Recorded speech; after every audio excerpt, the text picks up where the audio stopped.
Well, hello, friends. I'm excited to be in the kitchen with you again today. It is Friday, Fun Food Friday, part of the Label to Table series. So today's video is going to be a side dish. Who knows what next week will bring? All right, we're going to do on page 187 of the side and back panel cookbook, we are going to be making Stokely's Broccoli Corn Casserole. Are you familiar with that brand, Stokely's? I'm not really familiar, but Stokely Van Camp Incorporated does sound a bit familiar. So I don't know if that's one of the past that I remember or if it's still floating around in today's day. So they had frozen chopped broccoli that you're supposed to thaw. I don't have that, but I do have my homegrown frozen broccoli that we will thaw in our oldie but goodie Pampered Chef steamer. And then it calls for 1 can of Stokely's cream style corn. Well, I don't have that either, but I do have home canned cream corn. Whoa! Before you come at me, if you look, it says cream corn. If you look, where is it at? Right here, right there. 0 dairy. Okay, so no, I did not can it with dairy. So that was also a reminder to me that if I want to, when I make the cream corn, I can add butter, a little bit of milk, maybe a thickener like cornstarch or flour when I make the cream corn. So don't get worked up. We're going to do this together. We're going to use the products that I have here, but we're going to follow the lovely recipe by the people over at Stokely. So the first thing we need to do is we wash our hands, we wash our counters, and we gather up all our ingredients and all the tools that we will need. And now we get started. Okay, here we go, folks. First thing I want to do is open up my broccoli. There should be a little, yep, there it is, tear tab. Whew, this was a good seal and a good bag. And it is one big brick. Usually I'll take, okay, so this is too beautiful to be home grown. I don't know that this is homegrown, but anyway, this is home preserved broccoli. And it doesn't matter that I'm tearing it up here because we're just going to turn it into, we're going to cut it up here in a little bit anyway. And I'm just going to pull it apart the best I can just to shove it in here. I think I've got about a pound in here, so we might have a little bit extra. Ugh. Anyway, usually I put it on a sheet and I kind of freeze it first, and then I put it in here, and then I vacuum seal it. But evidently I was in a hurry that day, and I said, forget it. It's probably going to be for soup anyway. What do I care? Put this in the microwave a couple minutes at a time. Check on it. I'm going to cut it up, and I'm going to strain any liquids off of it that I need to, and then we will be back to put the rest of this together. So I'm going to get my cream corn ready, and I'm going to show you what I'm going to do. I got myself a little bowl, and in that bowl, I'm going to add, maybe a tablespoon of butter. And let's go ahead and quarter that. And then I'm also going to add a small amount of milk, full cream, of course. And then we're going to put this in the microwave and we're going to melt this up. So we have our milk, which has been what I would consider scorched. Our butter is melted. Can you see the steam? Maybe. So now that that is hot, I'm going to add, I don't know, teaspoon-ish. We're going to go rogue with this today. And I'm going to put that cornstarch right in there. We're going to make a slurry. And I'm going to mix that up really good. And that's not giving me much room, but I don't want to put it in the dish that I'm working with just in case I couldn't get that to all incorporate. And it's incorporating beautifully. Sounds like hopefully our broccoli's done. It's gone for about 5 minutes, but let's get this corn thickened first. Let's open up our corn.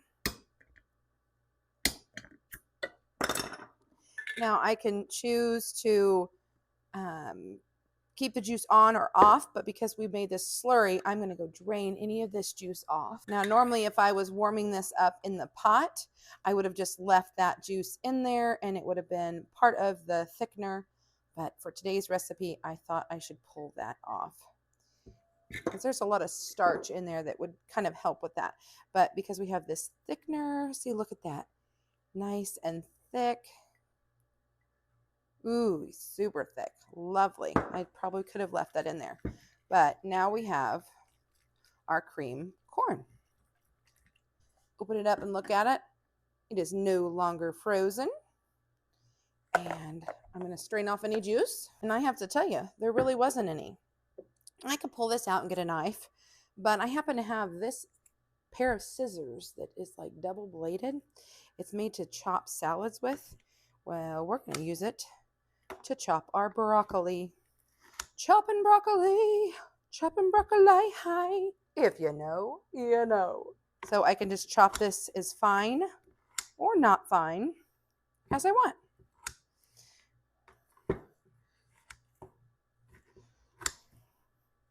Still has a nice crunch to it. Still fairly, fresh like. That's what I like about frozen. No, don't can broccoli. That's not a thing. Just so you know. It's not a thing. So now our broccoli goes in with our corn. Give us a chance to see. Oh, we missed a piece. We'll go ahead and chop that one up a little bit. There, nice bite-sized pieces. Yep, I'm happy with that. Oh, and onion. We need half a cup of onion, which I think that's about what this is. So I'm just going to throw the rest of this onion in here. You might remember seeing this from a previous video. And we need 1/4 of a cup of crushed saltine crackers. So I'm going to go ahead and crush these. Well, actually, you need 1/4 plus, I believe, a couple tablespoons. So let's see what this gets us. And it kind of depends on how fine you crush them, I suppose. Oh, what a mess. What a mess. But it ain't my kitchen if it ain't a mess. Okay, so we have almost a half. So I'm going to grab my 2 tablespoons out of here. 1 and 2. See if that gets us to the 4th. Yes, it does. Close enough. Oh, I almost forgot. We need an egg. Okay, so we'll take our egg. We'll crack it into another container because we need to whisk this really, really well. Again, a duck egg. They're just what I have the most abundant of this time of year, so you'll see me using them a lot. I really love using them for baking, but I'll use them whenever, whatever. And so in the egg it goes.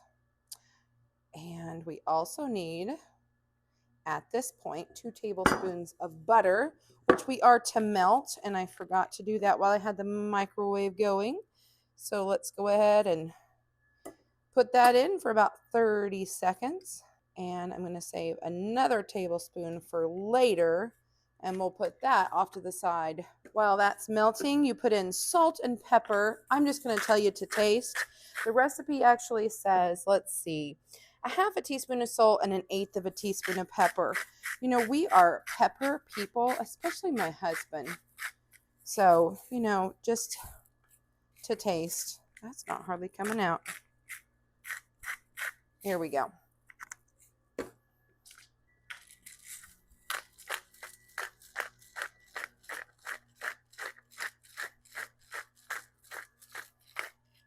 I know my husband's going to love this. It kind of reminds me of Cracker Barrel makes something like this. Our butter's melted. I'm going to put it on this side over here with the crackers and away from the egg because I don't want to kind of cook the egg. I just want to mix this all together.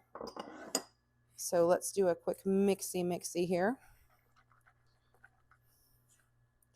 And it didn't really say what size pan to put this in.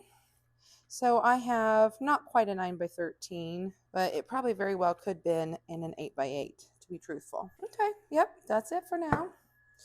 All right, so we're going to put this in the pan, and I'm just going to spread this out. We need to melt this butter into the microwave. It goes. My apologies. It does say right there very clearly to put this into a 1.5 quart pan, 1.5 quart casserole. So that's probably a little too big, but that's okay. So now we'll take our butter, we'll take our crackers, we're going to mix them together, and then we're going to sprinkle them on top. And this is probably where a smaller dish would be better, because you're not going to get a whole lot of topping all over. It's all I can do not to add cheese, my friends. And then we leave it uncovered, bake it at 350 degrees for about an hour. Well, darn it anyway. The audio didn't get put on the microphone this time, but here it is out of the oven, and I was really impressed with how it turned out. And of course, you know, we're going to do a little bit of a taste test, and I grab a little bit from the corner of the pan that it has the crunchies from the top, and it has both corn and the broccoli, and I'm really kind of surprised. I do think that adding a little bit of Parmesan cheese would not be a bad thing, but overall, the family thought it was a hit, and there's none left.